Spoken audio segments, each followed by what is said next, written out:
जिल्हा परिषद प्राथमिक शाळा आदमपूरची सुरुवात प्रभात फेरीने करण्यात आली। आज दिनांक 15 जून रोजी आदमपूर येथे इयत्ता 1 ते 7वी आज शाळेचा पहिला दिवस लहान मुलांचा आनंदाचा असतो। त्यातच शाळेचे मुख्याध्यापक व संपूर्ण शिक्षक वर्ग यांनी मुलांना आकर्षित करण्यासाठी बैलगाडी सजवून मुलांना गाडीमधून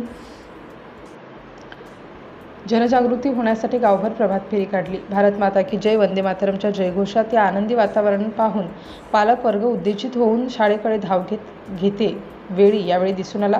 या कार्यक्रमाचे नियोजन शालेय समितीचे अध्यक्ष सुरेश माधवराव भुरे व उपाध्यक्ष बाळू रमेश डोंपे यांनी वारंवार शाळेकडे लक्ष देत असल्यामुळे शाळा सुशोभीकरण व जिल्हा परिषद मुख्य कार्यकारी अधिकारी यांना वारंवार आमच्या शाळेला शिक्षक कमी असल्याचे निदर्शनास आणून दिले आहे। आता तरी प्रशासनाने आदमपूर येथील चांगल्या शाळेला शिक्षक भरती करून 1 ते 7वी पर्यंत असलेल्या मुलांचे नुकसान न होऊ देण्याचे सहकार्य करावे अशी गावकऱ्यांच्या वतीने अध्यक्ष व उपाध्यक्ष संपूर्ण सदस्यांची प्रशासनाकडे कमी असलेले शिक्षक भरती करावे ही विनंती। शाळेचे मुख्याध्यापक, उपमुख्याध्यापक, शिक्षक, शिक्षिका या सर्वांचे गावकऱ्यांच्या वतीने आभार व्यक्त करण्यात येत आहेत व त्यांचे कौतुक होत आहे। सिटी इंडिया न्यूजसाठी प्रतिनिधी संजय संतुकराव हलबुर्गे।